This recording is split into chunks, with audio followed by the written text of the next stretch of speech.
Hey, welcome to another edition of the Ripple Effect Podcast. I am Steve Harper and I am super pumped, mainly because I get to interview a really good friend and supporter of the Ripple, friend of the show, who's been on the show before, Mr. Scott Carley. Those of you that have been following the show for a while probably remember Scott was on the show maybe about 2 years ago, maybe a little less.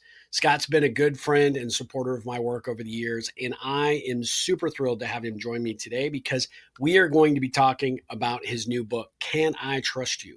The silent question everyone in business is asking. This book, I think, is going to get a lot of attention and it's going to turn a lot of heads because this guy is a gifted communicator. He's a gifted author, and he is really committed to helping you understand what it takes to actually build authenticity in terms of your working relationships, your personal relationships. And one of those real important things is being able to establish trust and creating environments to trust one another so that real things can be done. And I am super excited and glad that he agreed to come on so that we could celebrate the launch of his new book. So with no further ado, let's dive into this conversation with Mr. Scott Carley.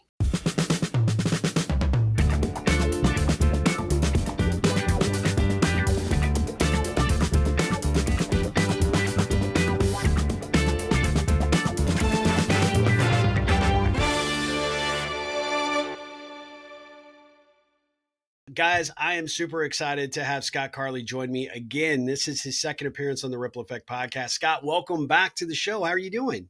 I'm doing great. It's good to see you, man. It's good to see you. I know we've been trying to put this together because you are like the world traveler right now. You have this new book that's come out. Can I trust you? We're going to talk about it.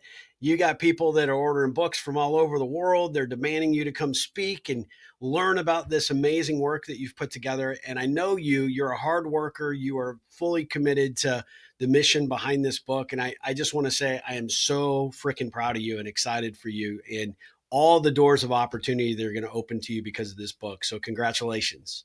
Yeah, well, thank you very much. I am equally excited, and I feel like that I've got a message, and it's timely, and it resonates with people. So I'm pretty stoked about what is unfolding again and again and again. So here we go. I love it. Well, and if I was a really good podcast host, I would have like all the special effects that would like do a celebratory, party sounds or whatever. The last time I tried that recording, I killed the guest off the show. So I don't touch any buttons now. So maybe our editor will put in like a celebratory something, but tell me about what inspired you to write the book. Well, that's a great question, and everybody asks it. Where did this thought come from? And it's a pretty interesting story. I have to get real vulnerable about it. But in my 20s, all my formal training is in theology. And so when I got out of high school, I went to a private Bible college in Houston and then up in California. And I became a youth pastor in LA. Then I became a youth pastor in Central Louisiana. And then I married a girl from my home church. And in our denomination, I traveled as an evangelist for 10 years in 47 states, and real quickly learned about, that really I was more gifted in helping churches develop their leadership and their executive team, and then how to double their congregation and all of that. Then I became a pastor for about 10 years and built a great church, 13,000 square foot worship facility. And then I let a staff relationship get too far, and I crossed the line. Oh. And when that happened, that lasted in weeks, not months. And I told my wife about it, and I told my church, and then I put in my letter of resignation. And my denomination took my license as a minister. Thank goodness that there was a mega church in Central Louisiana that still honored some of the trust credit score that I had accumulated over the years. And they brought me in to help restore my marriage and my family and give me a place to do some work as an event coordinator with that group. And I did that for a couple of years. So this book tells my story, actually, about me having great trust equity and then crashing it and losing everything. Yeah. And having to come back to a city, Austin, where nobody knew me in the business world. Nobody knew me outside of the church. And I had to inch by inch meeting by meeting, workshop by workshop, rebuild my trust credit score. And that's what I did. And so that the book is how I did that and what I found about that little phrase, can I trust you? Well, first of all, thank you for sharing that. That's actually an aspect that I did not know about your life and sort of that early part of your career. Was it difficult for you to go back and revisit those times? Because I got to think that there's, that's an enormous situation to have lived through the first time. But when you write about it, I remember writing some things in my book that were a little personal and reliving some of the challenges that I faced growing up in a non-supportive family and some of the self-doubt that was sort of generated. And I found myself at times writing and just being like back to that 10-year-old kid that was in a really not a great environment, not a home, not a supportive, loving home environment, but one of turmoil and a lot of challenges, and one that really made me feel like crap, like as a person, right? And I actually found, and I'd be curious if you did as well. Not only was it hard to face it, but it was almost cathartic to face it, to actually come back and like pull that thing back out from the darkness and actually look at it from different perspective and with more mature eyes, and realize that some of the things, that happened and some of the circumstances, both good and bad, they weren't nearly as scary and as difficult to look at now as opposed to living through it back in the day. And so it was cathartic for me in a lot of ways, but it was still very difficult. And I can imagine for your circumstance, it had to be a little bit of that as well. Yeah, it's kind of an interesting process. And the story that I have told people for years is everything I just told you. But then I said, and my marriage had a train wreck. And so I had to transition into the business world. Mm-hmm. And I was preparing. I was at a workshop in Miami preparing for it's like a TED talk. And the coach who was there, he stopped me mid sentence and he said, train wreck? What does a train wreck mean? I mean, what did you do? Did you cheat on your wife or something? And standing in front of 50 people who sort of know me, I mean, it was like we just ripped the bandage off. We're going right there, aren't we? Yeah, we're going right there. And I looked at him and I said, well, that's exactly what happened. And man, the room was silent. Yeah, I bet. And I'm going, oh, this is not going very good. Well, I wrapped up that session, but it took me into a nosedive for the rest of that day and that night. And Wow. thankfully, there were a couple of people later that night that I met who pulled me back up. I mean, I was just humiliated in front of everybody, Yeah. and it was horrible. But over the next couple of days, as I continued to prepare for my presentation, I worked through a lot of that. I have to say that it was kind of blurry. Sure. I know I got up and spoke, and I didn't bring all that out, but oh my word. Well, then I just started processing it. And when I started thinking about the book, and that was like in October of last year, I started thinking about the book and how much I wanted to write a book about the trust credit score and trust and a concrete way to be able to measure why people do or do not trust you, and mostly how I rebuilt trust with my kids. My wife did eventually divorce me, and how I've established relationships. I'm remarried. I've got a great wife, a great blended family, and they all love me. But it was just rebuilding that. So I just started working through that. And each time I would tell the story, it got a little easier. Sure. I found a script that would work for me. And then somebody was coaching me about the book, and they said, your book is going to be nothing but just another one of those self-help books, unless you tell your story. Yeah. Yeah. And if you weave your story into that, now it's Way got different. Yeah. validation. And I went, oh, great, thanks. So now it's going to be really public. Yeah. And if you read it, I mean, in the first or second chapter, man, there there are boxes that have a part of my story and me talking about, well, in my story, this is what I had to do. And it turns out that that's what is making a huge difference in the book, Yeah. because now when people read it, they're seeing, the an MVP of trust and how you can make that happen, and a major trust crash and how to rebuild it.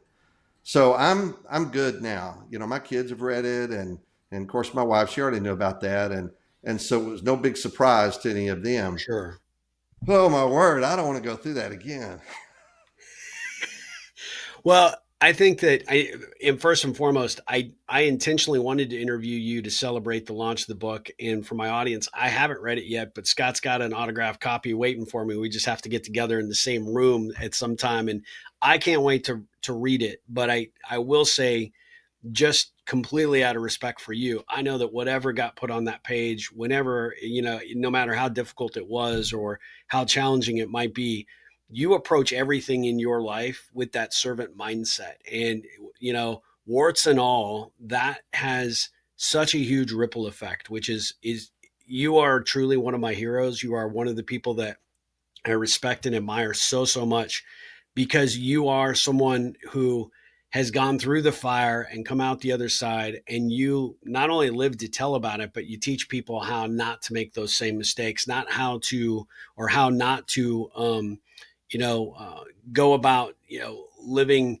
a life that they think they have to, but rather a life they want to. And you do that through your coaching, you do it through your speaking, and obviously now through this book. But I just have mad respect for you to put it out there like that, because not only does I think it add a texture to the book. I don't know who gave you the feedback. It would be just another self help book without the story, but it's actually really really good advice, because before anybody can connect to the good strategies and the good ideas that you put forth, they need to connect with you as the author. And when they see you on stage, or they watch one of your videos, or they attend one of your workshops, it's easy to connect with you because you're a very easy guy to connect with.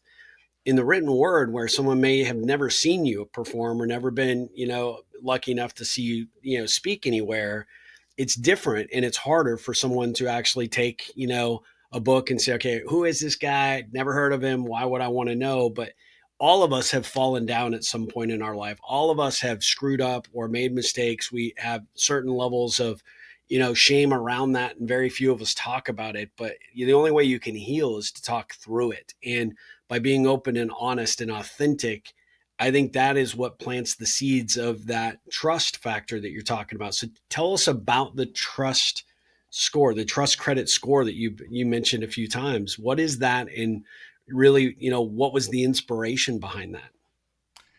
Yeah, the trust credit score is there are a lot of books out there that are written about trust, and I've read several, and they all have different segments and contributions to what is trust, where does trust come from, and what's it all about. And one of the things that is obvious about it is trust may start with what you say, but it's really about your behavior. Sure. And the trust credit score covers 5 areas. I'll talk about those in a minute. 5 areas, and I score each one on a scale of 1 to 10. 1 being I don't trust you at all. 10 means that you have elite high trust with me. But nobody gets a 10 until I've known you for at least 90 days or longer, Yeah. because I haven't seen your behavior. You can Yeah. tell me anything, but I haven't seen your behavior. Well, one of the major things was it was really critical to me to rebuild trust with my kids. Yeah. What I did was a horrible thing, and it happened while they were in elementary school. They had to leave that school, and we moved to Louisiana. They changed friends, but they were very resilient, and they did really well. When we actually went through the divorce, their mother was one mad hen, and she is still one mad hen, but she wasn't reticent to tell them all the bad things about me that were there, and why I was such a bad guy. And I felt helpless, Sure. but I knew, or I discovered in reading, that I could create a behavior that could break through and overshadow her words. And that despite what was said about me, my kids could begin to believe in me. And it's not that they lost belief, but they just got big chunks of it knocked Sure. away. Sure. Somebody said one time, your actions speak so loud, I can't hardly hear what you're saying. Hmm. And I banked on that, that my actions and my behavior would make a difference. And so there are things that I know you can do to proactively build trust with somebody that doesn't like you. And there are some things that I did with them to help do that. And I outlined those in the book. And the five areas, number one, it's your body language. Yeah. People read your body language the moment you walk in the door, the moment they walk in the door. And Unconsciously read it a lot of times. They're absorbing it regard whether you say anything or do anything, it's happening in real time. yeah, it is the way we dress, the way we look, eye contact, all of that.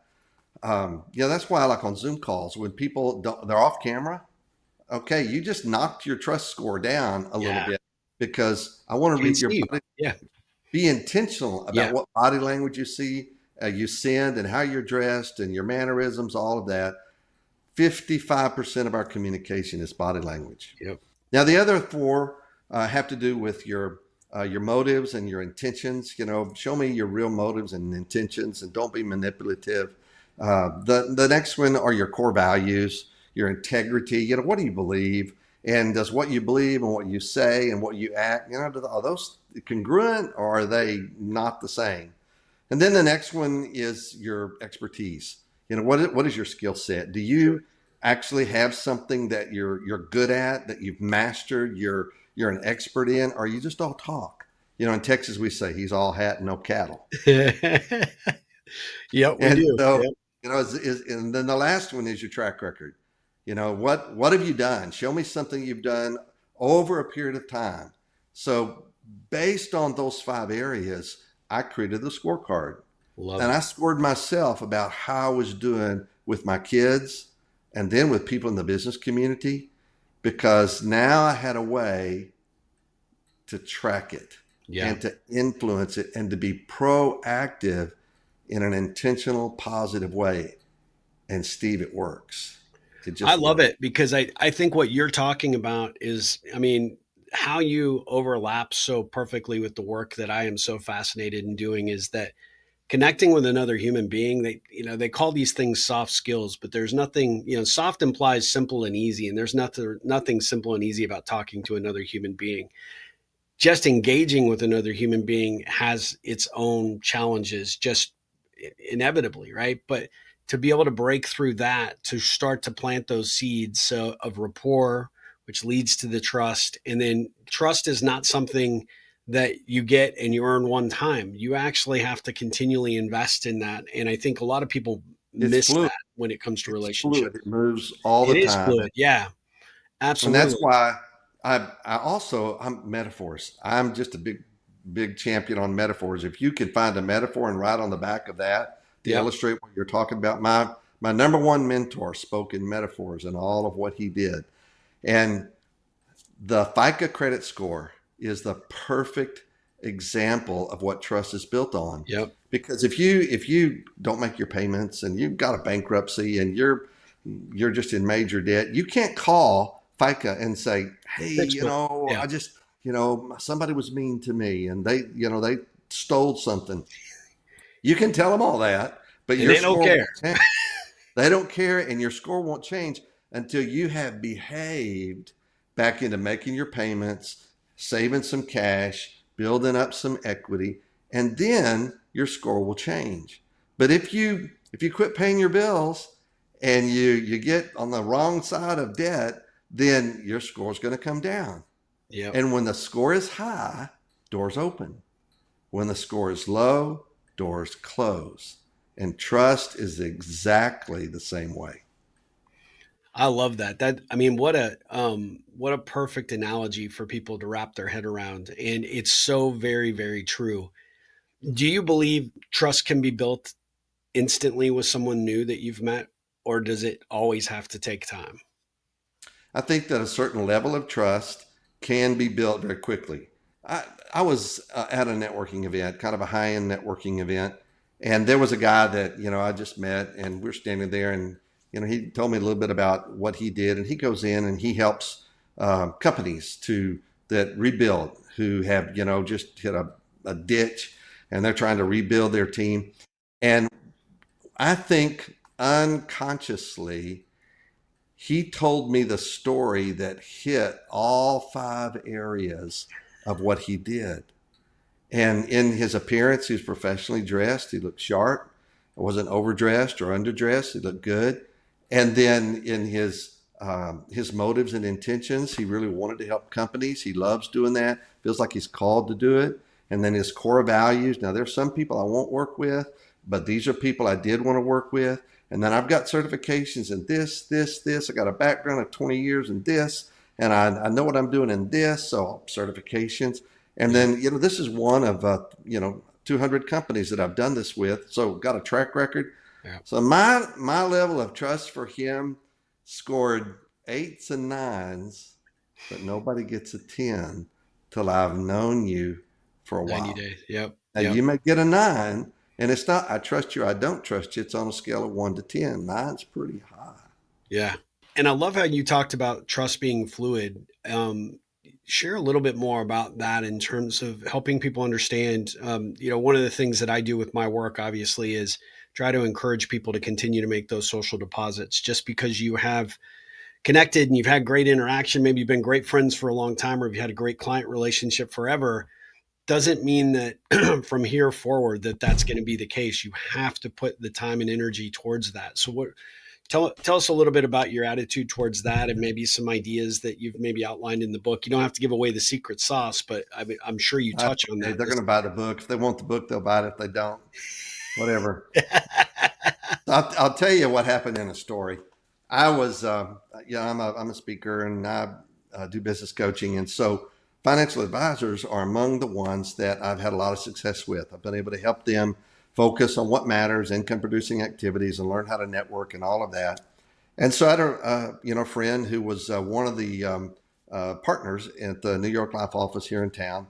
And so I said, "Hey man, get me an opportunity to speak to the agents." And he did, man. They had a meeting once a month or something, 140 agents, and so, Scott, you're on. Come up, talk to us about networking. Man, all right, I'll do it. So I came up, put a suit on, because I wanted to look the part. But I'm from Austin. And so in Austin, I didn't wear a tie, but I had a nice brand new, well, it wasn't brand new, but a new suit. So I went up there, did my presentation, and it was great. Eric, the managing partner, he was there for a little bit, and when I got finished, there were about a dozen people that signed up for one of my workshops, and I thought, man, this is a great success. Way to go, Scotty. And so I was looking around the room, and where's Eric? I can't find him. And my friend said, well, he's back in his office. And I said, well, can I go see him? No, you can't go in his office. Well, so the next week I tried to call him, and then he didn't answer, and his secretary wouldn't let me through. She's a gatekeeper. I sent him emails. I could tell he wasn't opening the emails. And so finally I went back to my friend. I said, what's the deal with Eric, man? We had a great response. A dozen people signed up. What's his deal? And he said, I don't know what you did, but you did something he didn't like. Ooh. And he didn't want to talk to you right now. So I'm thinking, great. What was it? Yeah. Yeah, I don't know what I did, but anyway, I said to myself, Eric is an important partner to me. He's an important partner that I want to build a relationship with. Okay, now notice I got a trust crash. My scores are down. How far down they are, I don't know. But I did And let me just point out before you go on, most people would have just given up at that point, like tuck their tail and go the opposite direction. So I love what you're about to tell us. Yeah, in business, it's up to us to build relationships. We do business with people we know, we like, and we trust.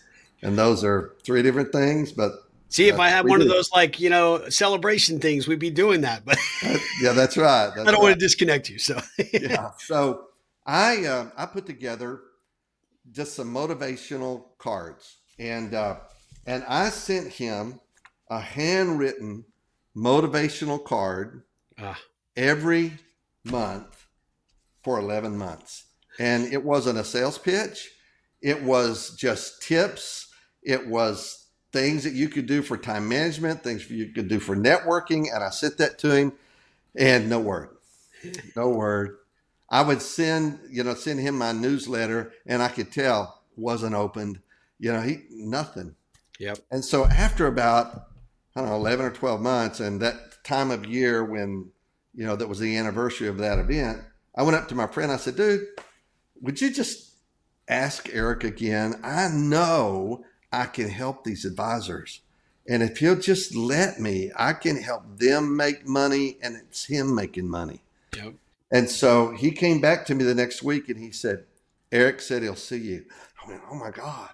And he Yeah. looked at me and he said, wear a tie. I said, a tie? Yeah, you didn't wear a tie. You better wear a tie. So, man, I did. I put on a sport coat, put on a tie, and I went to Eric's office. And so we were sitting there in his corner office, in the tall building looking over the Pennyback Bridge.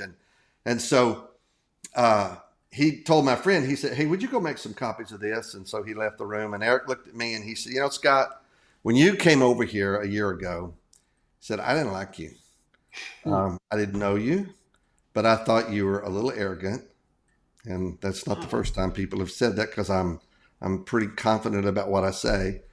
And he said, and you didn't wear a tie. We are New York Life, and we wear ties when we dress up. And then he reached under his portfolio and he pulled out this envelope. And he said, but you've been sending me these cards, and they have changed my opinion about you. And so get out your calendar, because I want you to come. This time it'll be to about 170 agents. nice. And I went, oh my word. That blew me away. So what do you learn from that lesson, Steve? There's actually several things, right? The fact that you did not give up, even though in 11 months you got no positive response whatsoever, that you continued to invest in trying to see what happens next. I think there's some value there. Obviously, as a speaker myself, obviously, I would be like, I know what you probably felt in that moment when you got heard, when you heard about the tie situation, be like, that didn't even cross my mind, right? We're from Austin. But know your audience, I guess, and understand who you're speaking to, and like you said, um, dress accordingly. I think is a real critical factor. It's one of the things I try to ask in every presentation I'm giving. Hey, tell me what you expect, right? Mainly because I went through a similar situation where I wore jeans to an event that felt like it was going to be a super comfortable environment. Lady that hired me said, "Yeah, come as you are." Okay, came with a jacket and jeans. Same kind of situation. I had one of the organizer committee people was not happy about it. So I get it, right? At that point, but I think the real thing is that trust, although it could be broken, can be regained with commitment and diligence, and don't give up. And you only get that next opportunity at bat if you're willing to put yourself back in the batter's box to do it. And sometimes that may take you a while, 11 months, but look at the value of the payoff, right? The juice is definitely worth the squeeze, even if it is a little uncomfortable, maybe a little bit, maybe a little bit of the blow to the ego and your psyche. But I bet now you approach any financial investment firm that you might speak to a little bit differently than you probably did for that one. So I think there were multiple lessons. My spidey senses were going off all over the place at that story. I think is really good. Yeah, well, it was definitely a learning curve for me, but it taught me a lot of things. And the strategy I used on him was the same strategy I used on my kids. And I would send them cards when I didn't have contact. Well, it wasn't I couldn't have contact. I had visitation times where Yeah, the kids came and stayed with me, but I mean, it was the crossing the T and dotting the I about sure. when. I was not given any extra at all.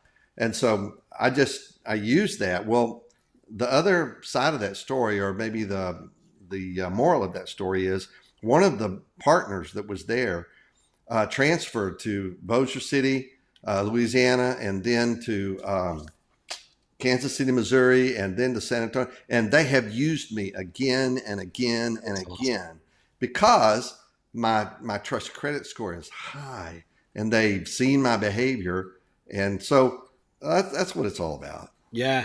I mean, when you think about your FICO score, right? And the analogy that you used relative to that, the only way you get that score to move upwards is by making small incremental improvements along the way. And I have to align that with the 11 cards that you sent and the 11 opportunities that you did. You may not have seen or gotten immediate feedback, but you're making an impression. They're not sending it back saying return to sender, don't ever call me again. You didn't have any indications to say you were bothering this guy, and like you said, it wasn't a sales strategy. You were legitimately putting yourself out as the authentic guy that I know you to be, and I know that would ring true even with the hardest decision makers. So I mean, it's an excellent example of just don't give up. And even if you have somehow tarnished the trust factor in some capacity, or you maybe didn't get off to the best start with someone, if you don't give up and you're willing to be a little creative and think a little bit outside the box, and you're truly committed to actually build that into something, your actions speak louder than words. And so by doing that, I think is a huge, a huge tip of the hat to that. Obviously the result that's paid off dividends for you. Yeah, yeah. Thank you. There's something that I want to comment on. You just briefly touched on something about doing nothing. There's an old saying, "No news is good news," and that is absolutely true.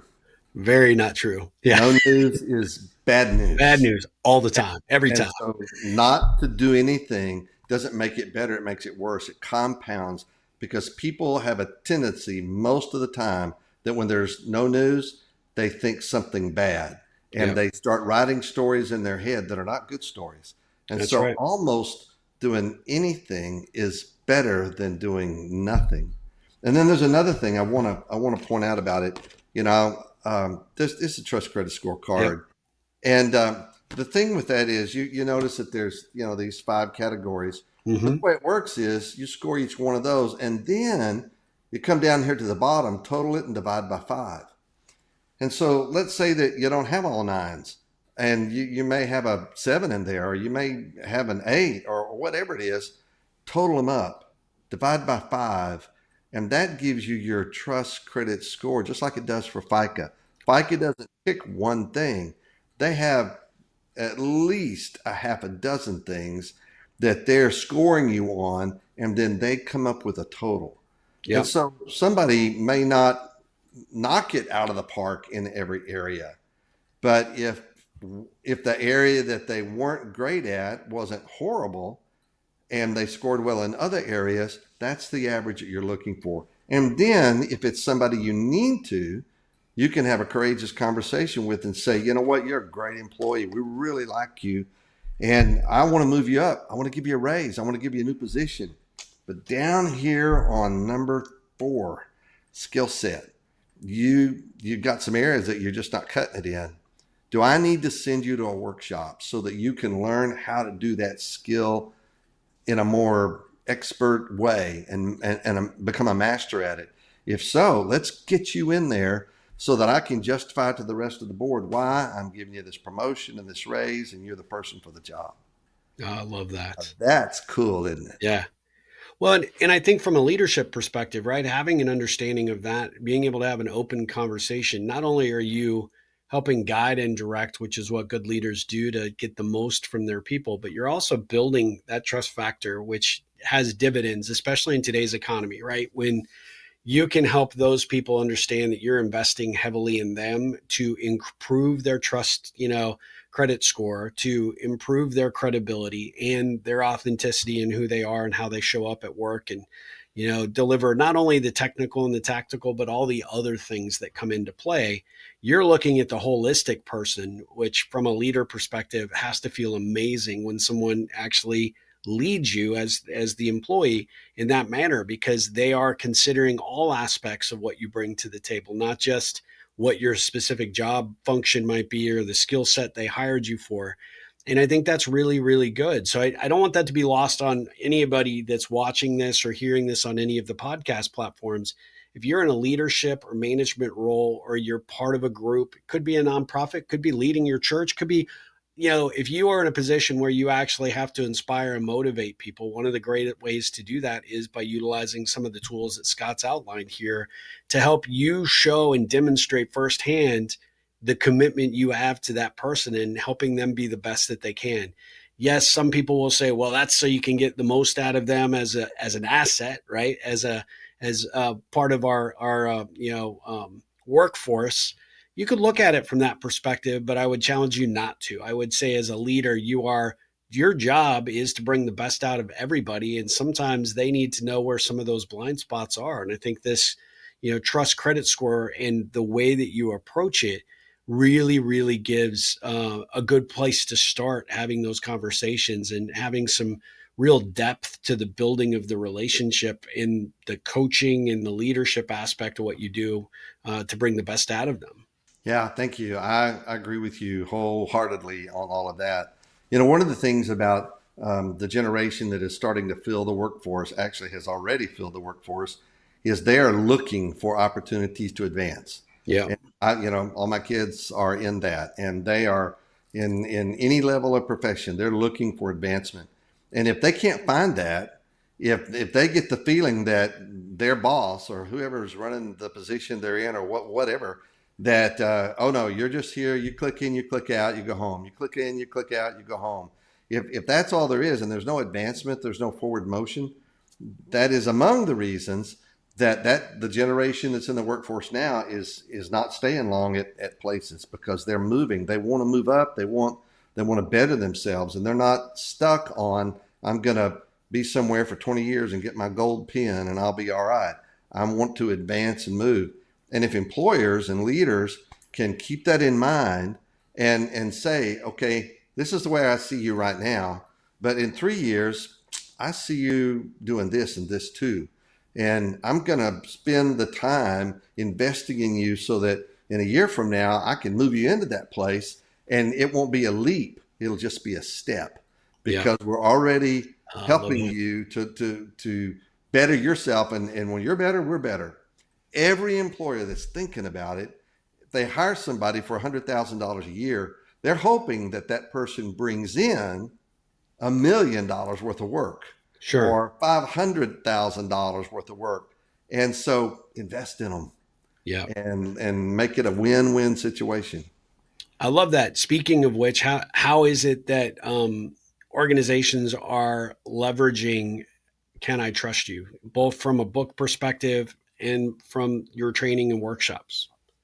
So I just did a workshop for a law firm in town, and we just had a great time. And as we finished up the first session of the trust credit score and we identified what it was all about, I threw in there that, what this does is it creates you to become an elite, high trust team that can take on incredible challenges and produce straight up legendary results. And man, a big smile broke out across her face, and she said, an elite, high trust team. That's what I want us to be. And man, she just went in talking to them about it. Well, that's what I'm trying to do, is to come in, do the workshops and do the training so that whether it's the whole company or divisions of the company can learn the conversation and can learn the concepts of trust and the 5 signals that trust uses to build, and take it from there. I'm honestly, right now, I'm looking for a company that will let me come in and set it up from top to bottom, Ooh, so okay. that we can put posters up, we can do training, and we get into the conversation all the time of, okay, well, how's this going to affect our trust credit score? Has anybody had a courageous conversation with somebody on your team because they're slowing things down? How are you doing in sales? Are you building trust? Are you sabotaging trust? And get those conversations and that vocabulary started, because that's a game changer. It's a culture game changer for a company. And then of course, conferences. Yeah. I love to be on stage. As a matter of fact, just before this morning at Toastmasters, I practiced a TED talk. that I'm giving, and it tells a story about my daughter as a prosecuting attorney and winning a case, and how her team came together and produced a legendary result for a family. It was great. So that's how I'm leveraging it. I love it. I love it so much. Yeah, I definitely will. I'm gonna I'm gonna noodle on that. I'm gonna ask our audience to noodle on it, but most importantly, don't just think about it, but actually do something on Scott's behalf. Put Scott's name or the book in front of your senior leadership. Reach out to him and ask for some assistance on how you can get some of his tools in front of the decision makers, maybe for your next event or for your next conference. I promise you, I've seen Scott speak in person. He is a dynamic, engaging speaker, but I got to appeal to everybody's sensibilities. This is such an important topic. This isn't just another thing that we need to think about. This is the thing we need to talk about. Trust is paramount to every aspect of your life, whether it's your personal relationships, your professional relationships, how you're building your business, how you're keeping your employees, how you're keeping your customers. All of that ties directly to what Scott's talking about. So understanding and knowing where you're at and where you need to improve, and not only as an individual or as a leader, but also from a team perspective, I think is so absolutely critical. You made me think of something, Scott, that I know that you've probably heard. Zig Ziglar always had these amazing one-liner kind of, and these little short little parable stories. But he said when he was responsible for training and or hiring and training new salespeople for one of the organizations he worked on or worked for early in his career, he knew that he didn't have a lot of margin for error, right? So there would be a lot of emphasis on, if you hire this person, they need to be successful. And so one of the things that he did was, because most of what they did way back, in that generation, 60s, 70s, when, cold calling was a real thing, and, people would leave the office and wouldn't come back till 5. And you had to have that trust that they were doing what they said they would do. And he was talking about, the one way that you could evaluate your talent was how many business cards they walked back in with, right? And he would take that, those cards, and he would ask the sales rep, well, tell me about this one, tell me about that one, right? And he would know who was BSing him, because they wouldn't actually have a story. They wouldn't have any real recognition of the conversation that took place. And it became very obvious that they were just out collecting cards and not really doing a great job pitching the business. So he knew that his success and his performance was directly tied to how well the people that he was in charge of did. So he didn't want to have any losers, right? So he didn't want to have any misses. And they had, at that point, had already had quite a few, and he knew it was reflecting really poorly on him. So one of the things that he started doing was, before they actually started their job, was he would take every new sales rep out for a round of golf. And his perspective on golf was, this is an individual sport, competing with 3 other people that are usually in your foursome, right? And but really, it's kind of a trust game. If you say you hit it, 3 times before you got on the green, that's what it is. Except when somebody's paying attention to what you really did. Did you kick that ball out of the rough? You know, did you actually whiff the ball and looked around, made sure nobody's looking, right? And one of the things I remember him saying, I was at a conference, many, many years ago when he was speaking, and he said, the one thing that you can't hide is integrity. And integrity is completely tied to trust. If you have somebody that has integrity and they stick to their core values and their ethics, and they show up and they are authentic and they really want to do a good job, not because that's what they're paid to do, but because that's who they are, you have a winner. They might be, rough around the edges. They might need some coaching and some coaxing around how to get better at their job. But at the end of the day, if you start with that foundation of, they know they can trust themselves, then and they can be trusted by others, that's a big thing. So he said what he recognized is, almost, I don't remember the number, it was very high, like 7, 8 out of 10 people they were bringing into this organization would cheat at some point during golf. And what he would do is he would wait, wouldn't say anything on the course. He'd let everybody tally up the scores, but he had always been keeping score on the side, watching what they did and taking note. And so somebody would say, here's what I shot for my round. And he'd be like, well, that's not how my number worked out. Let me tell you why I thought that. And nobody knew he was keeping a second scorecard. And he said, what you generally found is the people that you knew would be untrustworthy, that wouldn't do the job, wouldn't show up and make the calls, or would come in with a stack of business cards and all they had done was collect them, but not actually really pitched. Those people were never going to be successful long term with the organization. He said, I just figured I'd just shortcut that and get to the end and say, look, if you lied here before you even started with me, how can I trust you to be Yeah. honest after I start paying you? Yeah. And I just remember that sticking out so vividly about how important that is. And so nobody tells you when you get up each morning how you're going to go and conduct yourself during the day.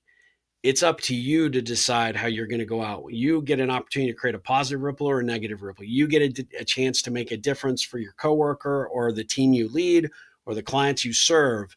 You get an opportunity to do that. They trust you to do it right, but it's really within yourself that you have to trust, that you have to go and literally do the work. And if you're already inclined to fudge a little bit here and fudge a little bit there, the trust factor will come back to bite you, and that trust, credit score will plummet considerably when people find out you're a fraud. Oh, yeah. I love that story. And all of that is very true. I heard somebody, Stephen Covey, wrote in his book, trust is earned in drops and lost in buckets. Yeah. Oh, yeah. I love that. Yep. That's so true. You know, it's drop, it's drop, it's drop to build trust. You fill it up, draws. But when you lose it, and sometimes you don't lose it all, but you lose buckets of it at a time, and then oh man, I got to fill that back up. Somebody told me one time, I heard this a long time ago, and they said this is so true. Somebody who gossips to you Well, will gossip. gossip about you. Yes. Somebody Yeah. who tells a lie with you will tell a lie on you. Because it's not about you or them, it's about they are a gossiper or they are a liar. And I have always remembered that. And it kind of just records back here in the back of my mind. And it has changed the way that I do some things and the way I observe people and the trust credit scores that they get with me. You know Yeah, what I'm talking I'll, about. I'll I'll share a real quick story with you. I won't reveal any names here, but before you and I actually officially met, I had heard your name, and someone that we both know in common, another speaker, hadn't said very kind things about you, and I don't even remember the circumstances by which you and I first connected, but I think we were, someone introduced us, and I had made the comment that I was going to be meeting you, but I hadn't met you yet, right? And I made the mistake of saying I was going to meet you, and I knew you were involved, the National Speaker Association, and all the things that you were working on at the time. And this individual's, just kind of, yeah, I just don't know. And I was I was really kind of taken back that there was sort of this attitude about it, and I kind of recognized that I think there was a little bit of jealousy. There was a little bit of, Scott's got something I don't have, and after I met you, I knew you had something that they did not have. But to your point, I lost immediate respect for this individual then, because it was unnecessary, and B, I didn't feel like it was based in fact. I thought it was more based in fear. Maybe you guys had gone up against each other for a couple of opportunities. Who knows, right? So anyway, what I was really proud of myself for doing, which is it was a stretch for me sometimes, was to not listen to what I heard before I actually met you and let that cloud my judgment. And in light of everything you shared earlier, right? I don't want you to think it was like, somebody was just bashing you or anything. But at the end of the day, I wasn't sure who I was meeting, but I was committed to like close out all the noise, and I was going to let you and I figure out whether we could be friends or there was something there. And what immediately struck me was, oh, I know why this person says this, because this guy is the real deal. This guy's not putting on airs. He's not trying to pretend he's something when he's not. He's not. He has lived his life. He's done some things, and I mean, you alluded to having some struggles early on, and then making this huge transition. But you didn't really. I didn't ask, and you didn't tell me the whole story, right? But at the end of the day, what you didn't do was concentrate on the negative. You actually, in that first meeting we had, talked about the lessons you learned through the struggles you had and how that's informing your work and why you were committed to, working on the assessments that you were doing at the time, the type of work that you were looking to do for clients, and why you got so genuinely excited to share the message. And I remember walking out of there going like, man, that guy has confidence. He's a guy I like instantly. He's a guy that has something I wish I had. I wish I could just, take a little Scott Carley IV on a daily basis, have that confidence. I don't have that walking on stage. I love doing it. I Well, love. you would fool anybody because you look so very confident, and I you. appreciate that, but no, it's not my natural state. But you actually gave me encouragement during that first meeting, that I had something that I could use and leverage. And I really, really, really appreciated that.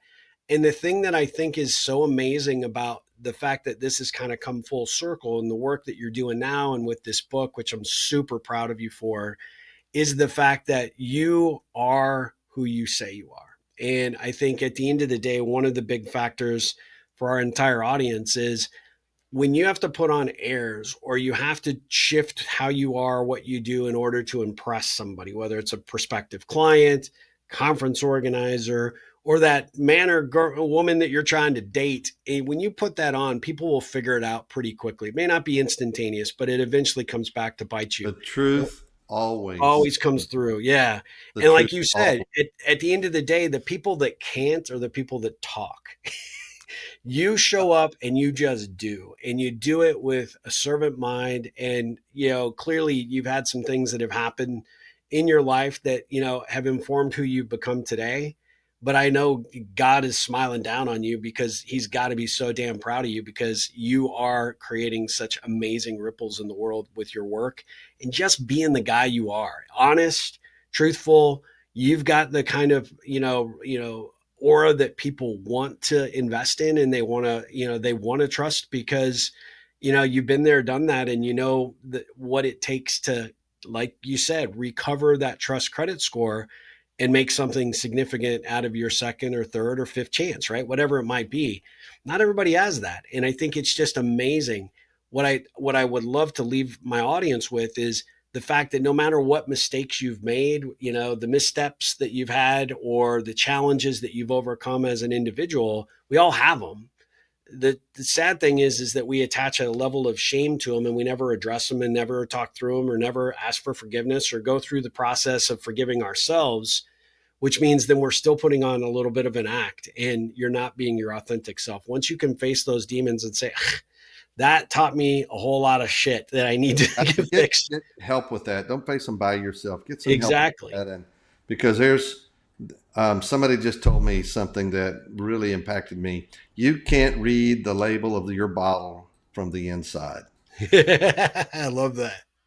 and that's really true. We can't see ourselves. Yeah. I will tell you, Steve, that I have discovered people either like me or they don't like me, and there's very few that are just in the middle. And I have discovered that I don't always make a good first impression because I am, innovation and take action confidence are two of my characteristics that I'm just naturally gifted in, and it pushes on people, and there are people who don't like that.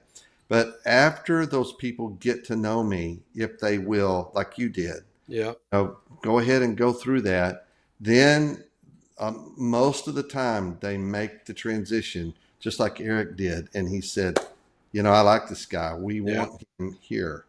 And so thank you for all those things. Now I got to live up to all that stuff.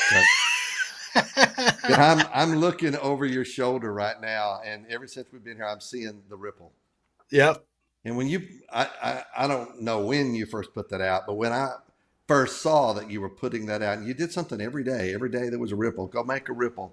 Yep. I've never forgotten that. And you made a big difference in me being proactive about making positive ripples in people's lives, Thank you. because that's a real thing. We make a ripple. We all make a ripple. Yep. Is it a good one or is it a bad one? That's right. We all have the choice every single day. Every day. I love that, Scott. I could talk to you about this all day. I just love spending time with you, and anybody that is going to see or hear this podcast is going to know that there's a strong friendship here. I'm such a committed supporter of your work because of the way you go about it, how you do it, what and now that I've learned a little bit more about you today, just where you've come from and how you've rebuilt that trust credit score, and how you're passionate about helping other people do the same, or take it and run with it and continue to add and build on it. What final message might you want to leave our audience? We're going to end this episode, just for those that follow me. If you did not catch our first episode, you need to go back, because we asked the Ripple Connection questions to Scott at that point. So we threw all the crazy questions at him and he answered them. Go back and catch that episode. I did not want to do that for this one, because I really want to put all the emphasis and focus on this amazing work and this incredible guy that we've brought to the table today. So, Scott, how would you want people to get engaged with what you're doing, and what's the best way to contact you or get involved in the work that you're doing? So it's easy to find me, scottcarley.com will take you to my website. If you're looking for the book, you can go to Amazon or Barnes & Noble, anywhere, and put in Scott Carley, and the Can I Trust You will show up. Now, if you just put in Can I Trust You, there's 3 or 4 romance books. My book is not a romance book. So you might want to put my name in, and you can find the book and get it. In the back of the book, there are several QR codes that can connect you with me. And if you want a speaker for your company, for one of your events, and you need a motivational speech, or if you want me to come in and do some training on the trust credit score, I've got some other stuff as well, just contact me. You can book a call with me. Call the Energizer. That's my brand. I'm the Change Energizer. Call theenergizer.com, and it'll take you to my scheduler, and we can book a call. I'd love to visit with you. I love what I'm doing. It's I was obvious. Yeah. called to the ministry. I am called to what I'm doing right now. I am helping people take their bucket list goals across the finish line, and you do that with a high trust credit score. I love that. I love that. Scott Carley, you are one amazing guy. Thanks for being a friend. Thanks for being a supporter of my work and what we do. I want to return that favor in kind. I want to ask all my audience to go out and get your book and reach out to you, connect with you, bring you into their companies, bring you into their next events. And you and I are going to find some ways to, continue to promote one another, and maybe share the stage at some point very, very soon. Oh, But I'd love that. That would be a blast. that would be a total blast. I just want to say thank you. And most importantly, I want to say congratulations, because you deserve all the success that is coming your way, my friend. And you are making a difference out there in the world. When people think of a Rippler, Scott Carley is right up there on that top of the leaderboard, because you are out there creating and making a difference in people's lives. And we're all here for it. So we thank you for it. Yeah, well, thank you. And the feeling's mutual, ditto. And Thank you. I do remember our first meeting, and I came to your office. I do remember that, and I It appreciate was a you. fun one. We did 30 minutes, and then we ended up spending almost 2 hours together, I think. Yeah, it was great, and I deeply appreciate all of that. And it's great to have friends like this. They say, if you see somebody you admire and you want to be like them, hang out with them, and in a year or so you'll be just like them. So I want to be a Rippler too. So thank you very much for the invitation here today. Well, thank you. And we definitely need to hang out a little bit more in person, not just through That's the right. 2D That's world, off for sure. camera. Well, listen, guys, I want to thank you guys for joining us for this episode. I know you learned a lot. I know there was a lot of great information that Scott presented to us. Make sure that you reach out to him and tell him how much you appreciate it. And as always, we'll be back with another episode of the Ripple Effect Podcast very soon. But until then, Scott, ripple on.